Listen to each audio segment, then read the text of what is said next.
get some kind of basic prop test set up for this.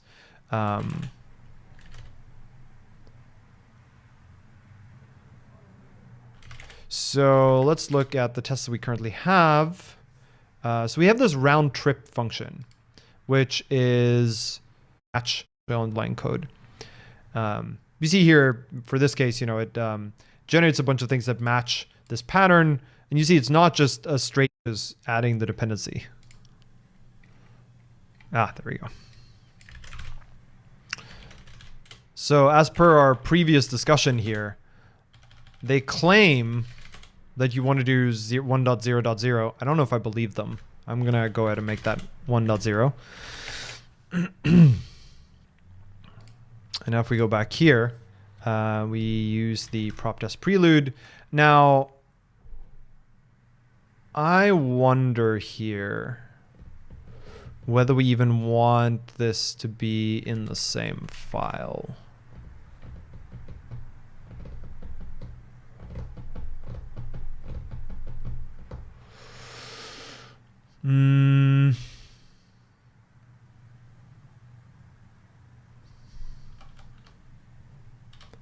Here's what I'm going to do. I'm going to make this pub. You're going to hate this.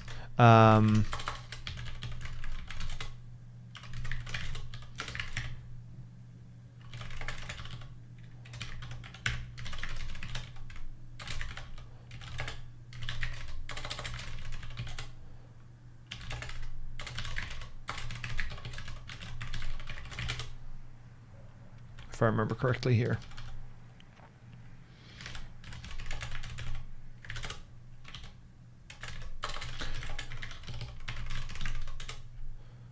Oh. Why?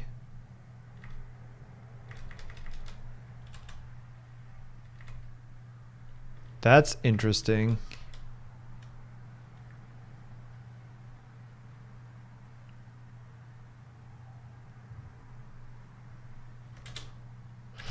I think I need to go ahead and do this. I might just be confused. Interesting. Check out cargo lock. Huh. I don't know why it's now complaining about these. I guess it's because we added prop test. But I'm not, this isn't running with minimal versions.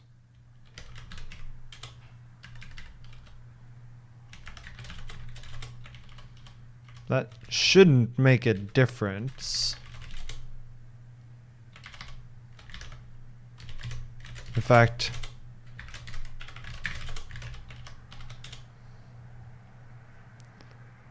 it doesn't even build with the latest versions of everything.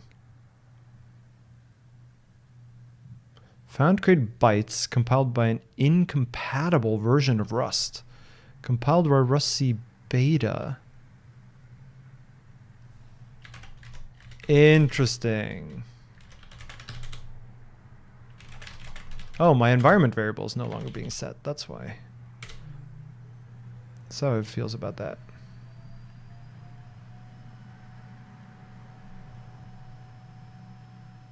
Now, I specifically didn't want to run cargo clean because I have a kind of weird target directory setup.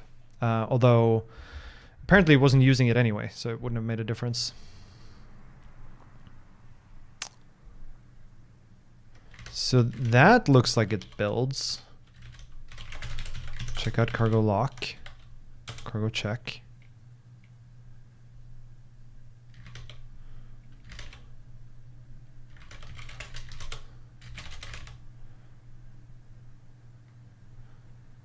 That's very strange.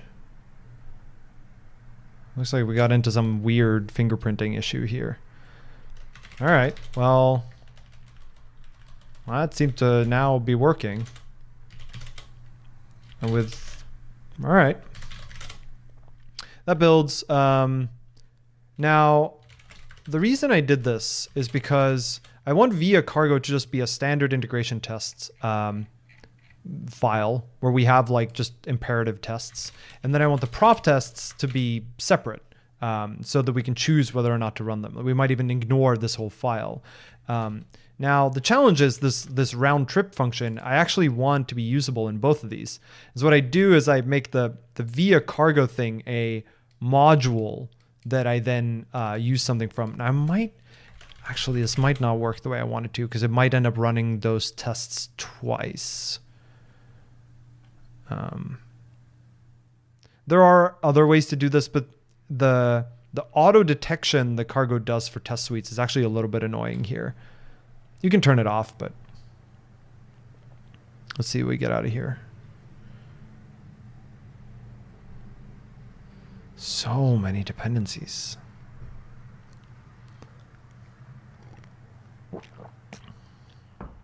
Oh, you know why? I think I know why. It's because, no, not that one. It's because I changed my cargo config to include this. And I think that caused it to get confused when trying to reuse old artifacts.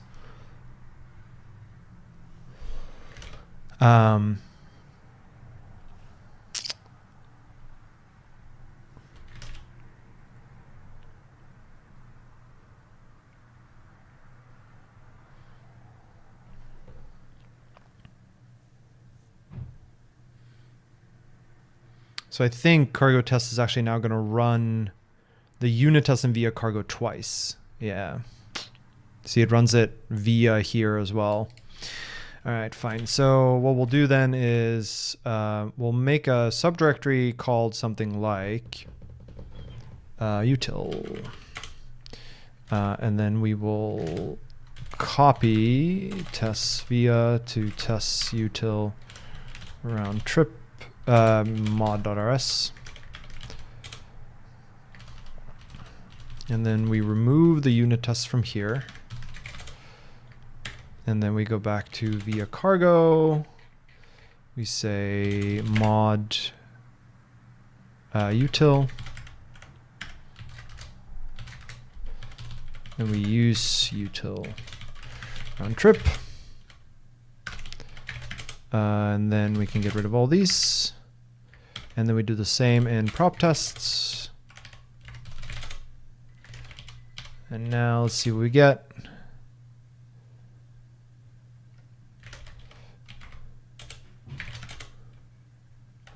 Why does it complain that this is dead code?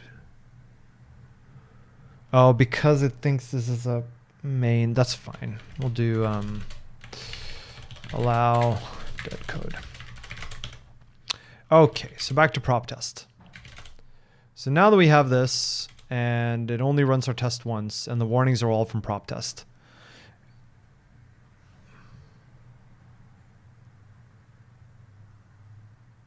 Oh, balls. Okay, so you see how it prints the output from cargo as a part of this test. So that's another thing that we're gonna wanna fix here. And the fix for that is actually a little bit annoying. It's probably here what we want is, so when we invoke cargo as a library to do things like builds, what it's gonna do is it's gonna print to standard out and standard error. But it does so in a way where it prints directly rather than through the like print line machinery, which means that it doesn't get captured by the mechanism that Rust uses to capture test output. I thought there was a way to do this. So if we look at the docs for cargo and we find shell in here, shell is the thing that it uses to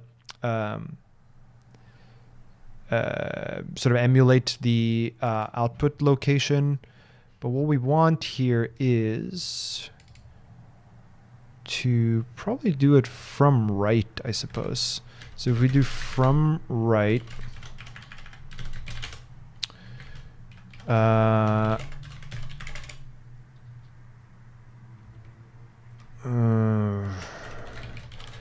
forget whether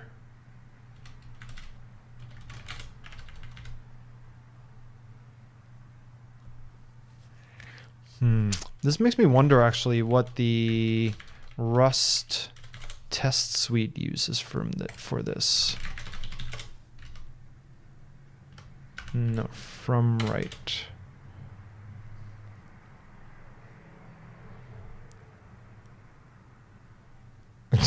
Okay, it just uses a box new vec.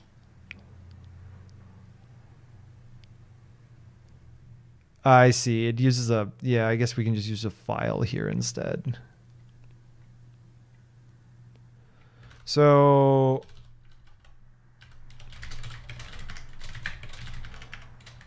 what this is effectively going to do is just drop all output,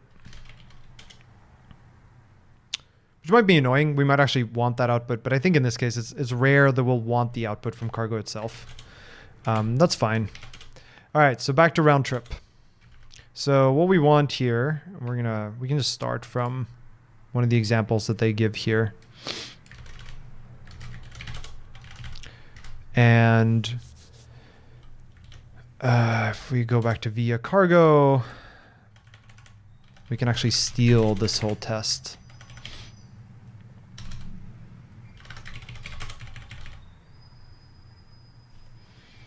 So what we want here is, this is the modify the workspace before packaging, and this is check the output structs, or check the various structs, the various transit structs. Great. So the question here is, what are we actually prop testing over for this? And this becomes a question of, well, what are we actually interested in varying? It could be something like features, right? We want to make sure that as you go through all of the steps, regardless of what the feature is named, it'll just get passed through appropriately. It doesn't seem all that interesting to prop test. If we go back to .crate, look at what we have here. So these are sort of the kind of things that we might expect to do prop testing over, right? Or the fields that we know are going to be read in by our thing. And so this is like stuff that might be in cargo toml. So it's the name of the package. We could prop test over the name of the package. It seems unlikely that the contents of the name matters. It's just an arbitrary string that's passed through. It's not really parsed. The dependency specification is though, right? So here we could do things like, we want to make sure that when dependencies are added, the appropriate,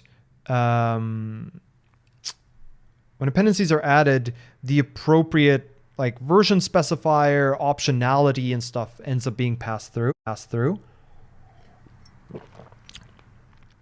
that seems like a reasonable thing to do. And we also want to prop test over whether it's dependencies, dev dependencies, or build dependencies. So I think that's actually the thing we're going to prop test over here. Is this is going to take a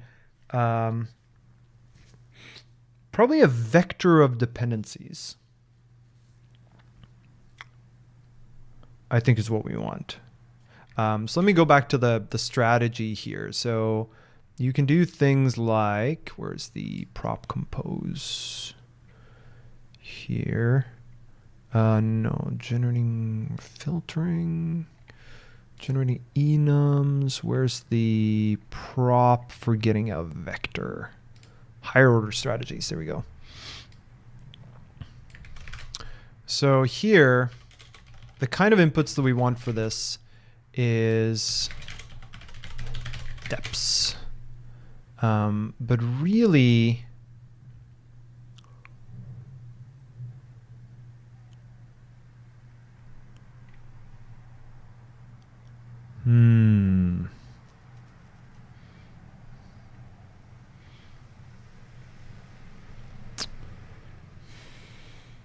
I want to see if we can do this in a better way, because all right, this might work actually. Because what we want here is a function that generates dependencies. And so it's going to generate I guess it'll actually just generate a string.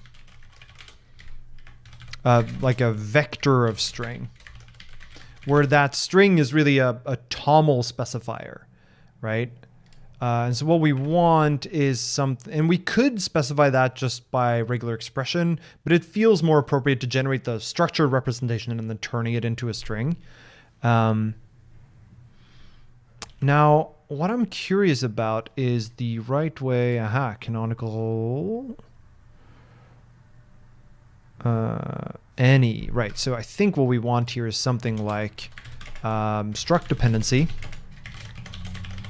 And a dependency can be enum kind, can be normal, build, or dev. An dependency has a kind, it has a name, it has a version, and it has a features.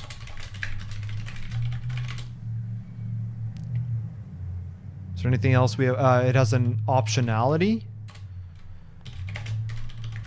I guess we can actually go back and look here. What else gets pulled in?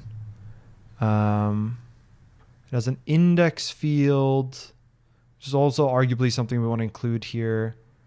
Public is still nightly. Default features.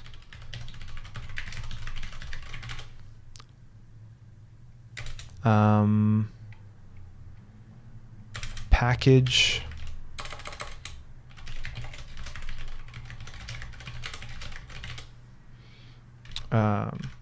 Arguably, this is just, we want to generate arbitrary for this. We want to be able to generate an arbitrary dependency. So in fact, I think we can just do that. So maybe that's the thing we're going to do instead, is to have a way to generate a normalized manifest. I think that's actually what we want. So